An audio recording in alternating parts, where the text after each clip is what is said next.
Hello friends, welcome back to my YouTube channel. तो I M भूमिका अरोड़ा। हमने अब कल क्या स्टार्ट किया था? हमने स्टार्ट किया था जब हम अपने इनपुट्स को क्या करते थे, दोनों को इंक्रीज करते थे। मतलब जो हमारे फैक्टर्स ऑफ प्रोडक्शन थे, कैपिटल और दूसरा लेबर, हम दोनों को यूज करते थे, दोनों को इंक्रीज या दोनों को डिक्रीज कर सकते थे, क्योंकि हम लॉन्ग रन की स्टडी कर रहे थे। ठीक है, आज हम उसी में करते हैं। हमने उसमें आइसोक्वेंट का कंसेप्ट लेके आए थे। जिन्होंने हमारा नहीं देखा वो लास्ट वीडियोस को जाके देख सकते हैं। प्लेलिस्ट में इकोनॉमिक ऑनर्स वाला जो प्लेलिस्ट है उसमें सब सीक्वेंस में होगा। ठीक है, तो आज हम करते हैं law of returns to scale.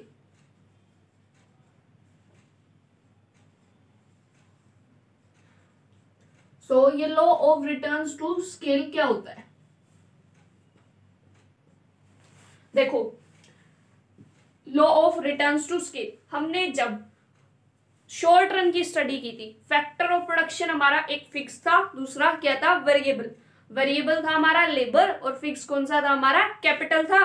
तो हम क्या करते थे? हम लेबर को ही इंक्रीज करे थे और हम कैपिटल को फिक्स रख रहे थे, क्योंकि वो शॉर्ट रन था। तो हमको कौन सा लॉ मिला था? Law of variable proportion. ठीक है, लेकिन अब हम क्या कर रहे हैं? हम फिक्स फैक्टर को और साथ में कौन से? Variable factor. मतलब अब तो वो दोनों ही वेरिएबल है, तो हम कैपिटल और लेबर मतलब कि दोनों के दोनों ही वेरिएबल फैक्टर्स को इंक्रीज या डिक्रीज करते हैं और फिर हम देखते हैं कि हमारी आउटपुट में क्या चेंज आया। ठीक है, अब हम देखो, हम अपने इनपुट्स को मान लो ट्वाइस कर दें, तो हमारे आउटपुट में इनपुट डबल करने की वजह से हमारा आउटपुट कितना बढ़ा? आउटपुट वन टाइम बढ़ा या पूरा ट्वाइस ही बढ़ गया या थ्राइस, मतलब 3 गुना बढ़ गया हमारा आउटपुट। कि हमने इनपुट में क्या किया? 2 गुना चेंज किया और हमारे आउटपुट में क्या चेंज आया? आउटपुट 1 गुना भी बढ़ सकता है, 1.75 भी, 2 टाइम्स भी बढ़ सकता है, 3 टाइम्स भी बढ़ सकता है। तो जब हमने इनपुट में चेंज किया, हमारे आउटपुट में क्या चेंज आया, वो हम जब स्टडी करते हैं तो हमारे 3 लॉ आते हैं। ठीक है, जब हमने लॉ ऑफ वेरिएबल प्रोपोर्शन किया उसमें हमारे 3 स्टेजेस आई थी, लेकिन यहाँ पे हमारे 3 लॉ होते हैं। तो फर्स्ट लॉ हमारा होता है law of increasing returns to scale.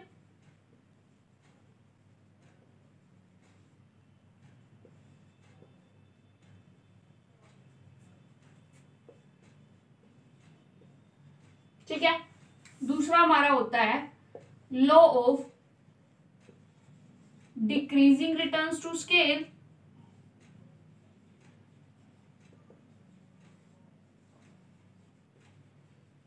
और तीसरा हमारा होता है law of constant returns to scale.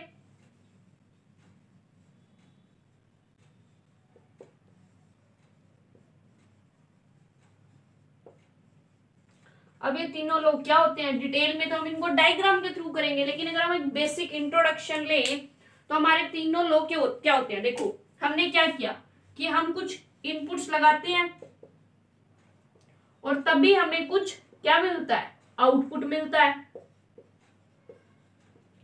ठीक है, इनपुट मान लो हमने ट्वाइस लगा दिए,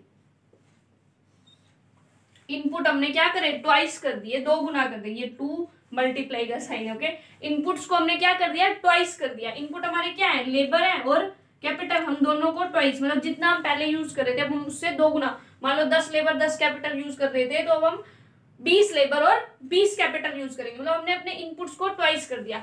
अगर हमारे आउटपुट में ट्वाइस ही चेंज आ रहा है, मतलब हमने अपने इनपुट 2 गुना बढ़ाए और हमारा आउटपुट भी 2 गुना बढ़ गया, तो वो सिचुएशन होगी law of constant returns to scale. ठीक है, कि जितने हमने इनपुट में चेंज किया उतने ही टाइम्स हमारा आउटपुट बढ़ गया। जितने टाइम्स हमने इनपुट में चेंज किया हमारा आउटपुट उतने टाइम्स इंक्रीज हो गया। दूसरी सिचुएशन, जब हमने इनपुट ट्वाइस करे हमारा आउटपुट में चेंज आया थ्राइस, हमारा आउटपुट 3 गुना बढ़ गया।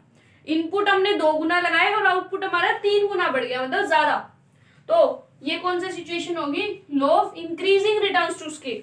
कि हमने जब अपने इनपुट्स को इंक्रीज किया, कितने टाइम्स? ट्वाइस किया, 2 टाइम्स इंक्रीज किया, हमारे आउटपुट में क्या हुआ? उससे ज्यादा हमारे आउटपुट में चेंज आया, तो वो इंक्रीजिंग रिटर्न्स। तीसरी सिचुएशन, जब हमने इनपुट्स को ट्वाइस किया और हमारा आउटपुट जो है वो 1 टाइम इंक्रीज हो गया।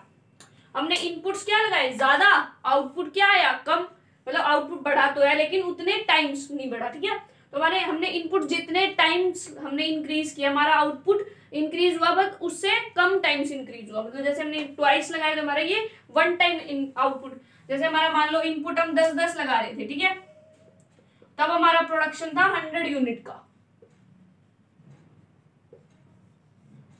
ठीक है, ये मान लो हमारा 1.5 टाइम इंक्रीज हुआ। ठीक है, फिर हमने क्या करे, हमने अपने क्या करे इनपुट्स को डबल कर दिया।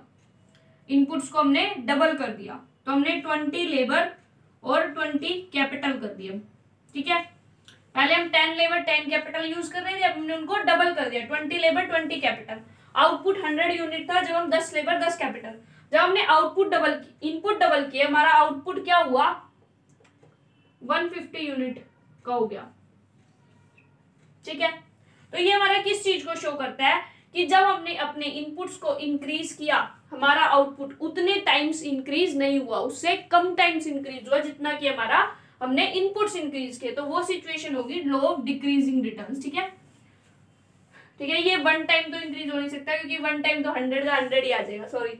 तो मतलब जब हमने अगर 2 टाइम किया तो ये 2 से लेस होगा, दैट कुड बी 1.75 1.8 1.5, मतलब ये हमने जितने टाइम्स इंक्रीज किया ये उससे उतने टाइम्स इंक्रीज, उतने उससे कम टाइम्स इंक्रीज होगा।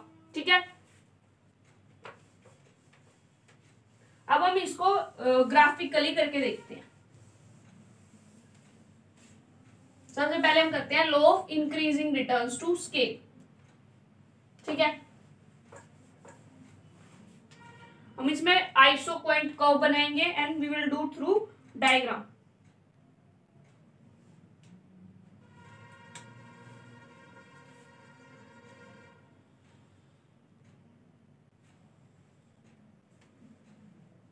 लेबर,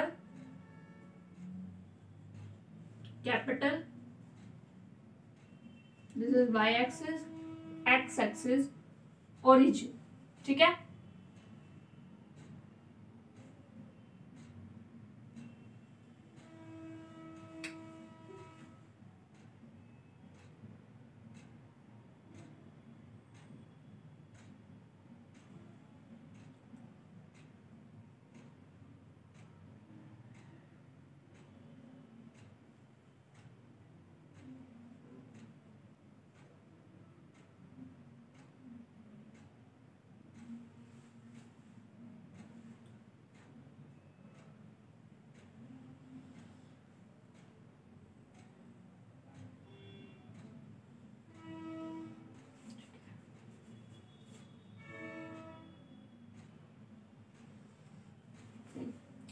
ठीक है, तो ये हमारी क्या है isoquant number 1, this is isoquant number 2 and this is isoquant curve number 3। ठीक है, हमने क्या किया, हमने आइसोक्वेंट 1 जो है, ठीक है, आइसोक्वेंट जो 1 है हमारी, हमने वहां पे 1 कैपिटल और 1 लेबर लगाई। क्या लगाया हमने 1 कैपिटल 1 लेबर लगाई। हमारा प्रोडक्शन था मान लो 100 यूनिट्स का। ओके, हमने 1 कैपिटल 1 लेबर लगाई, हमारा प्रोडक्शन 100 यूनिट्स का था।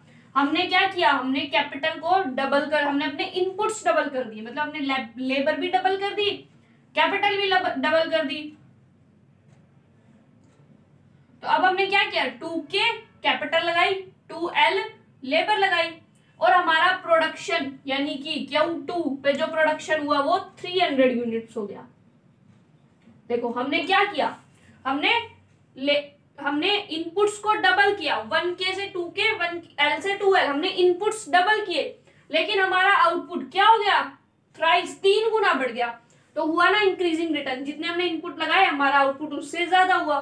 थर्ड सिचुएशन में जैसे हम ले सकते हैं कि हमने 2K से 4K फिर से हमने अपने डबल कर दिए, हमने अपने इनपुट्स डबल कर दिए और हमारा आउटपुट जो है वो मान लो 800 हो गया। ठीक है, तो हमारा क्या हुआ आउटपुट 3 टाइम्स से ज्यादा इंक्रीज हुआ। ठीक है, तो ये हमारा क्या है, अभी हमारा इंक्रीजिंग रिटर्न्स है। कि हमने इनपुट्स को इंक्रीज किया, कितना, ट्वाइस किया, यहां से 1k से 2k, 1l से 2l, और हमारी आउटपुट कितना हुआ, थ्राइस हो गया।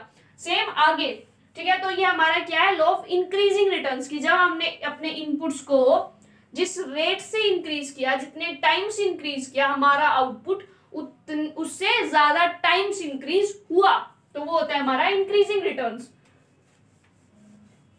नेक्स्ट आता है हमारा डिक्रीजिंग रिटर्न्स। अब ये क्यों होता है increasing returns, decreasing returns and constant return, इसके पीछे भी रीजन है, ठीक है, वो हम कल करेंगे। अभी हम सिर्फ लॉ करते हैं। उसके बाद आता है law of decreasing returns.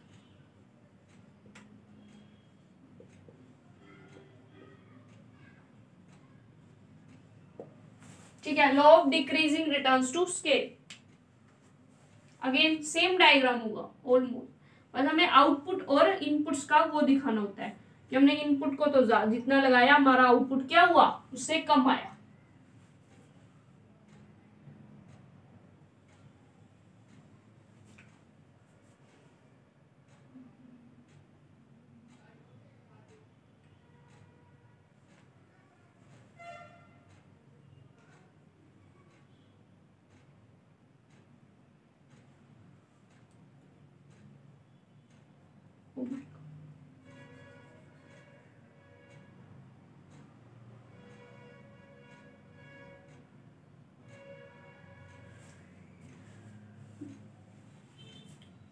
If you want, चलो एक और ले लेते हैं, चलो नहीं लिखते, ज्यादा बड़ा हो जाएगा डायग्राम, 3 ही रख लेते हैं। Again we show here labour, here capital, this is our origin, this is x axis and this is y axis. ठीक है, अब हम अपनी आइसो पॉइंट कर्व्स बनाते हैं।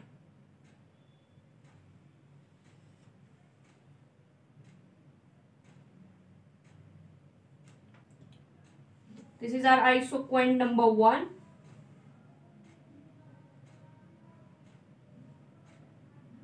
ठीक है,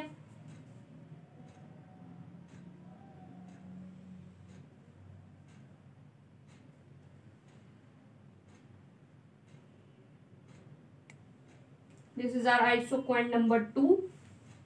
Okay.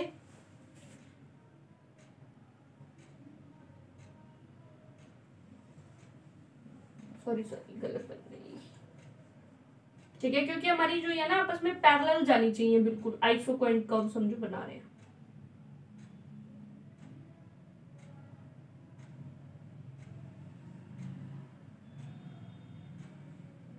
ठीक है, समवट पैरेलल है, एग्जैक्टली तो नहीं है।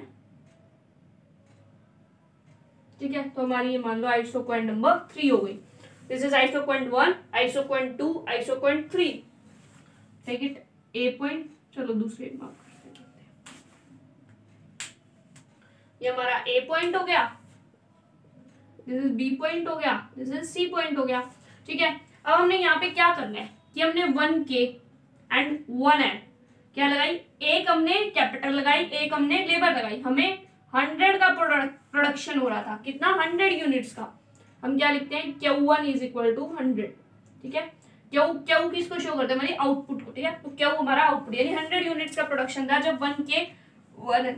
हमने अपनी क्या की, डबल कर दिया, 1K से 2K कर दिया, 1L से 2L कर दिया। हमने अपने इनपुट्स को क्या किया, डबल, इनपुट्स डबल करे हैं, डिक्रीजिंग रिटर्न है, तो हमारा क्या होगा, आउटपुट क्या होगा, डबल नहीं होगा, डबल से कम ही होगा।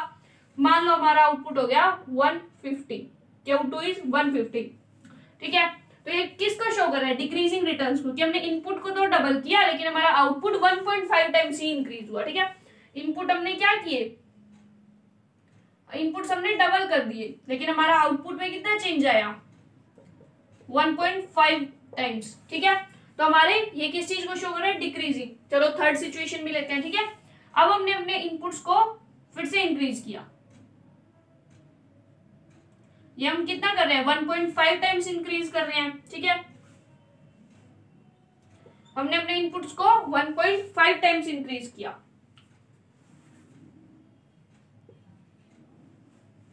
और हमारा आउटपुट क्या 1.5 टाइम्स इंक्रीज हुआ है? नहीं, 1.25 टाइम्स इंक्रीज हुआ है। तो हमने इनपुट क्या किए, नेक्स्ट टाइम 1.5 टाइम्स इंक्रीज किए और आउटपुट लगभग 1.25 है अराउंड बनेगा, इंक्रीज हुआ। तो हमारा जितने हमने इनपुट्स इंक्रीज किए हमारे आउटपुट क्या हुए, उतने टाइम्स ही इंक्रीज नहीं हुए, उससे कम टाइम्स इंक्रीज हुए। इंक्रीजिंग रिटर्न में आउटपुट हमारा इनपुट से ज्यादा टाइम इंक्रीज होता है, डिक्रीजिंग रिटर्न में हमारा क्या होता है, आउटपुट कम टाइम्स इंक्रीज होता है इनपुट से। नेक्स्ट अब हमारा आएगा फिर कौन सा, कांस्टेंट रिटर्न्स। वो हम इसी डायग्राम में कर लेते हैं, दोबारा नहीं बनाते डायग्राम।